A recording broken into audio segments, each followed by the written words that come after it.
Thank you everyone. Thank you for... Can we talk with curtains? So You can open the curtains. No, that's not going to work.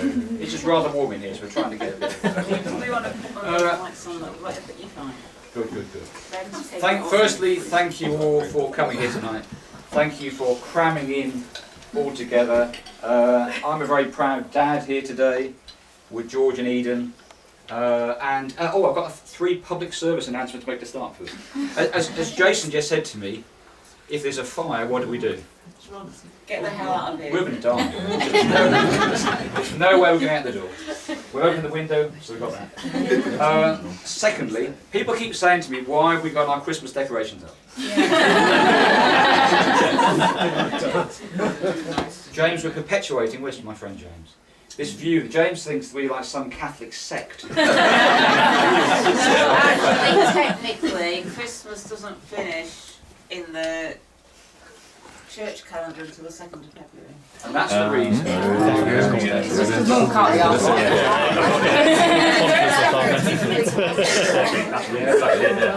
It's the Feast of Candlemas on the 2nd of February.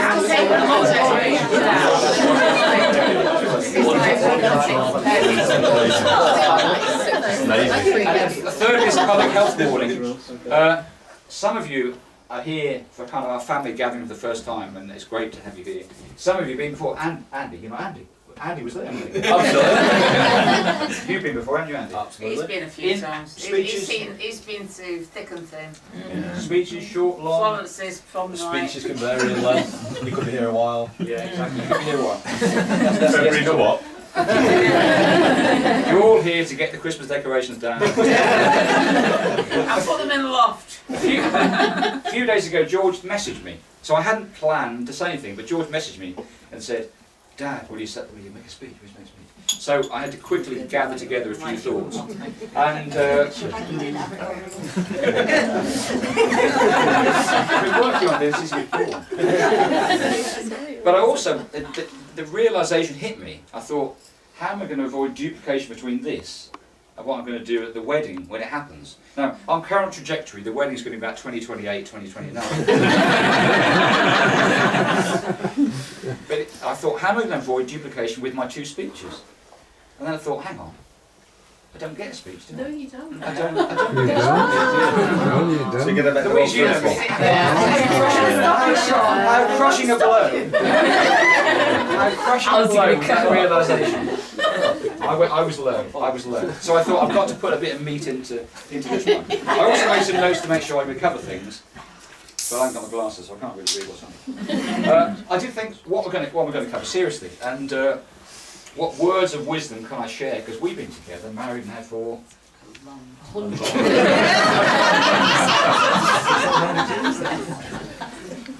that said it all. Really. That said it all. And I thought actually, what I can do is put some. Well, first of all, I thought about themes from previous parties. Remember the top 10? George's top 10. Of course I remember that. Remember George's sore bottom? His friction No, burn? A personal favourite was George's friction burns. George, you got friction burns as a child on your bottom. I don't know. As a child. He didn't like wearing underwear. No, as a baby. Do you remember the poetry reading one of the parties? Remember that? Yeah. Exactly. And then remember the piano, when we had the Joseph Wells playing the piano. Remember that poetry? I don't know which one that So today I actually thought that we'd I'd actually look at role models, because actually, in all seriousness, to get married is a major undertaking. And actually, if you look around the room, there's some tremendous role models of people who've got long, happy relationships. I'll pick one to start with. So it's not just George and Eden's engagement party tonight, but if you're dyslexic, it's the 18th birthday party of my mother-in-law. Where is she? Where is she? Oh, she's there. Is that one there? That one. That's not really sunk in, is it? If you're dyslexic, it's the 18th birthday. She's 81. So a big round of happy birthday to you.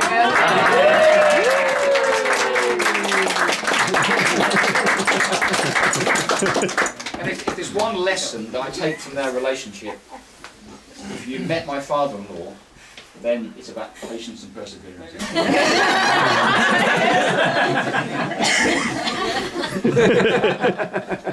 I thought about me and Catherine actually, because we have been married for 33 years nearly. It's hard to believe that Catherine looks 33. Child bride. We were babies when we met. And I think we are proof that mixed race marriages can work. Catherine being from the northwest, me being from Norfolk. Eden's from Cornwall, aren't he? George is from the northwest, so I regard that as a mixed race marriage. I also thought about James. I'm going to pick on him. I'm going to pick on him. Because I start to think about relationships where there's a dramatic difference in talent between one partner. And that's hard to live with. That's hard to live with. I know Nicky's not here tonight, but it is hard. I made a list of things of talent. So I thought running one's own business, performing on a big stage. So have you heard this story, Sandra, about performing? We've heard it a few times. Sandra's here with James. The Glastonbury one. Sandra's here with James. So what you don't know, Andy. This James. That's the mayor. Oh. That's the mayor of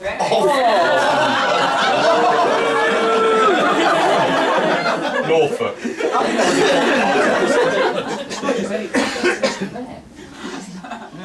And next door. I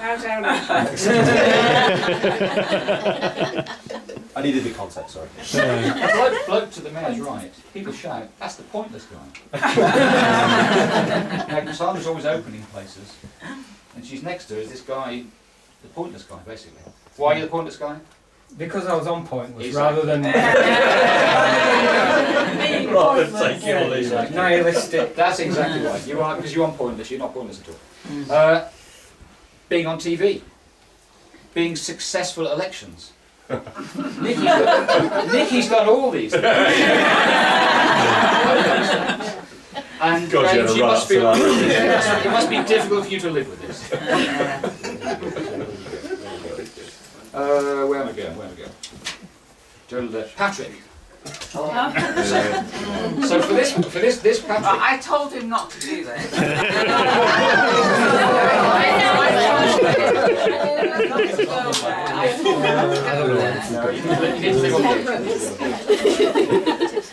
So, for me, the lesson from this is about give and take in a relationship. It's about give and take. And Catherine's in this ladies group, aren't you? That we sometimes call Green Man This Slappers. ladies group. She's in this ladies group. And Catherine and I got this little thing. We've always done it, that when we go to bed, excuse me, we go to bed, the last thing we say to each other, we turn over, we give each other a kiss, and we say we love each other. You know, we say. But Catherine often uses this time period also to like get something off her chest, which then lands on my shoulders. She then rolls over and snores, and I lay it white. So I've spent all the money, I've done this. On this particular evening, because it'd been Green Man Slappers at the night out. And she came back, we had a little kiss and everything, and then she said, Julie said Patrick can't go to the Champions League final. Now, if you know Patrick, you've lived through many lows, haven't you, in Man City? Huge lows. So I understand what going to the Champions League final would be. And the way Catherine phrased this was like, the sisters are standing up. The sisters are not letting this go. So anyway, luckily you did in the end go. So I don't know what happened in the That's background. because Julie's very kind. And now he owes her one. Exactly. There's one in the bag. Still not had it yet. He won't be going there for a while.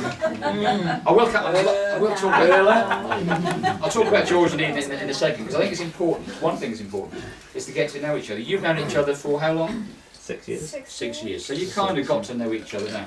Catherine and I, before we got married, strangely, we went to a kind of marriage counselling before we got married.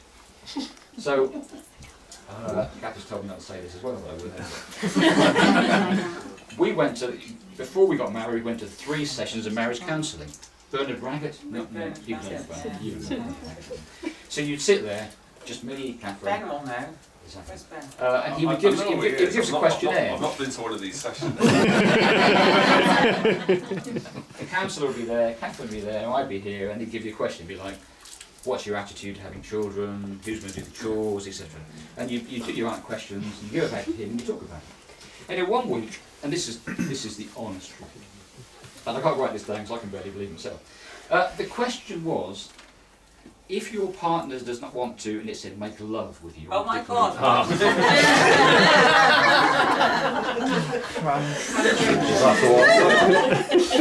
The question was on the paper. He said, and we were sitting there.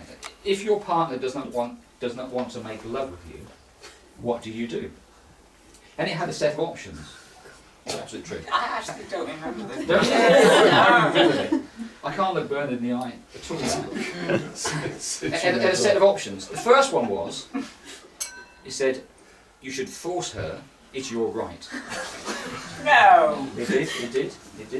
And even in the 90s, I thought that was a bit much. I don't know that was the right answer then. Well, exactly. Then there was a question. Then there was an answer which said you should seek elsewhere to satisfy. You're making this up. You should seek sex elsewhere to satisfy your needs. Now, I don't know you the feel girls there was another answer on there, but somehow in the phase of this, 'cause I was freaking, how are we going to discuss this? In front of this, he's not a priest, is he? He's kind of lay. He's just a bloke. The answer that would have been the correct answer was you should show love and understanding and recognise the needs of people, and and everything will be okay in the end. I somehow missed that one. And the one I ticked was you should offer to try interesting positions and techniques.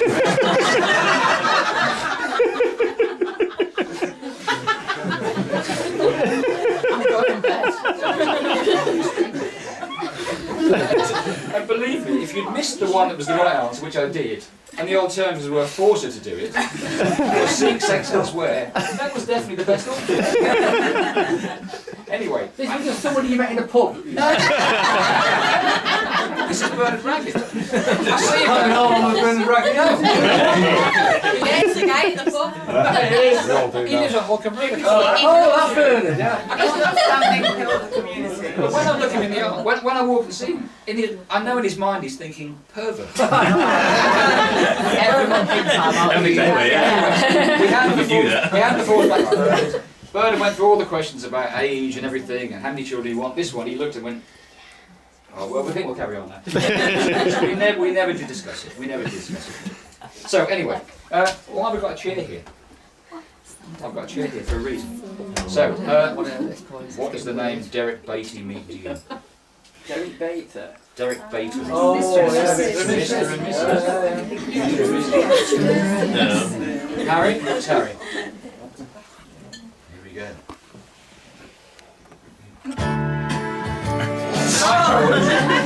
Turn that in. Mr. and Mrs. It's an age group, sorry. Sandra, have you heard of Mr. and Mrs.?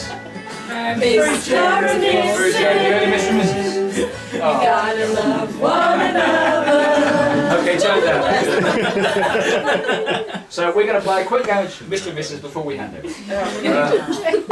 Mr. and Mrs. What happens is I ask one partner 3 questions, whilst the other partner is out of the room. Then the other partner comes back in and has to try to guess the answers that the other one gave. You feeling pressured? A little bit. Thank God he's not speaking at the wedding. Eden, would you like to go and sit in the study for a few minutes? Can't leave. Harry, please come back. Work from headphones. George, come and sit in the chair. Oh, we go.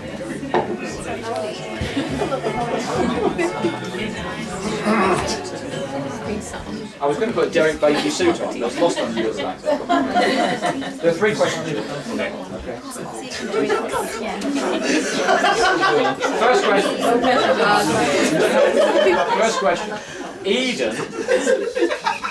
Eden has tattoos. Anyone notice Eden got tattoos? Yeah. Eden introduced 3 things into our life: rats, cats, and tats.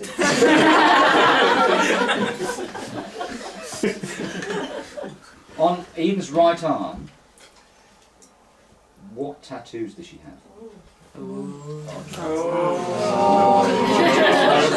Yeah, I think you're married. Yeah. Ready for the role. George will tell you. Divorce. Frisian? Flower? I know the answer. She's going to come back and tell you. I'm missing out. Are you writing it down? I'm missing out. You tell me. Yeah, I told you that. You said I thought this was a good idea. I told you. Frisian. Frisian. Frisian flower. A flower, Frisia. Yeah. Frisia. In Norfolk we say Frisia. Fair enough. Okay. Second question. I believe, so when George met, you don't know this, but you think George is a nice guy. George met Eden when he was cruising around the streets of Bury, not Bury, No, Bristol, trying to pick up freshers. So what year were you, George? I was, what? George was in his He's second, taken after you. George was in his second year. He was cruising around and he picked up this fresher called Eden, didn't he? Yes, I did, yeah. Exactly. So, but you told, when you met Eden first of all, what fact about yourself did you reveal? What did you say? I wasn't that into football. You wasn't into football. Does anyone know George very well? You said you were vegetarian as well. You said I was at the time, to be honest. It was at the time. George is No, you absolutely weren't. mad about football. So to curry favour with his fresher, George said he's didn't not like into football. football. They said I didn't like football. Yeah. And this is a really nasty question. I can't even believe I did this. What's the one thing that you would change about Eden?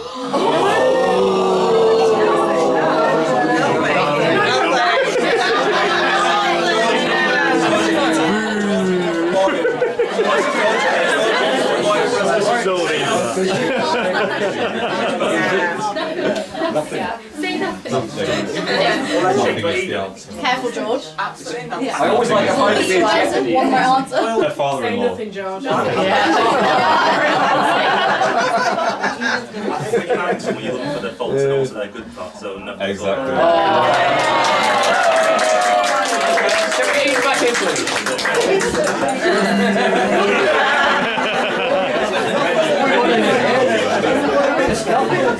Just took the ball on of us. Just waiting. Just I'm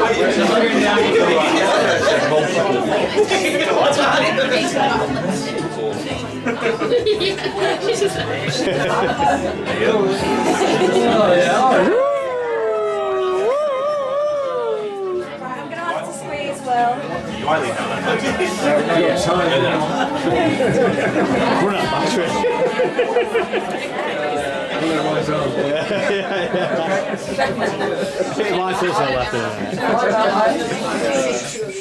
I asked George 3 questions, okay? He gave me 3 answers. You've got to try to guess what you think the answers George gave. Okay? So I asked George, what tattoo do you have on your right arm? What did George say? A tiger? Wrong. I don't know what's you. What have you? What's the other one? I have a hand, a tiger, and a flower, and a. It did say. He did say Yes, that. it's definitely right. We'll give you the flower. Yeah, yeah. 6 for that. Secondly, when you were a young fresher, you just arrived in Bristol. Just arrived in innocent sweet girl. And this hairy bloke came into the bar and approached you. He told you about himself, didn't he? He told you a particular fact about himself that he thought would curry favour with Where you. is he? I did. Right. What was that fact? The one that was clearly not true, Eden. No. There were 2 facts, actually. That he's related to Mike Myers.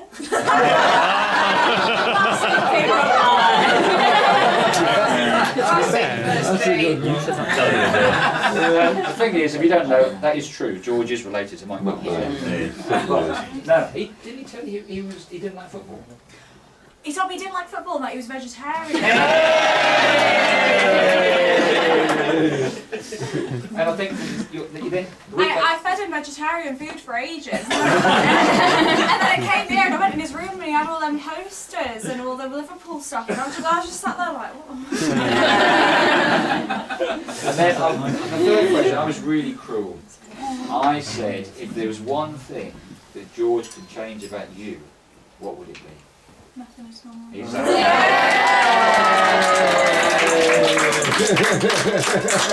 So George, you leave the room now. Well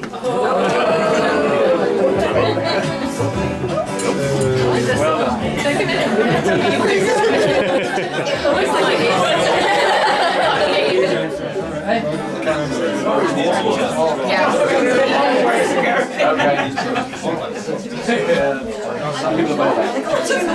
Okay, I'm going to be quick here because I sense the answer in the audience. So first question. George once dyed his hair peroxide blonde. We tried to get photos of it on the I didn't tell him, yeah. Oh, yeah. So did he dye it because you told him? Or because he wanted to look like Tom York from Radiohead? Or some other reason? Because I told him. Because you told him. I made him do it. You made him do it. Secondly, you and George lived with us for 7 or 8 years, I think. And I remember one New Year you had a resolution to become either vegetarian or vegan. So, Veganuary, that was it. Did you last for 1 year, 1 month, or 1 day? 1 day. 1 day. 1 day. It was less than a day. Yeah. George got to lunchtime and realised he could have tea. Could have milk in his tea. And finally, if there were one thing you would change about George, what would it be? There you go. Get George back in. Questions left list. Oh, yes, George is no, you were. Go on, say you done. I'll stop it after. 3 minutes left on it.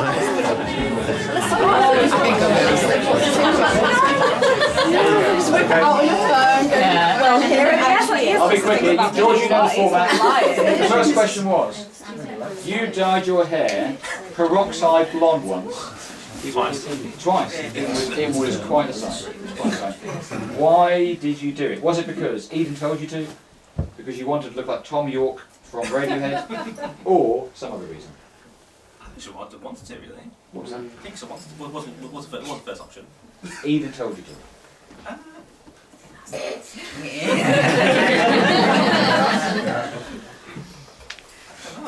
Of a reason, I think, yeah.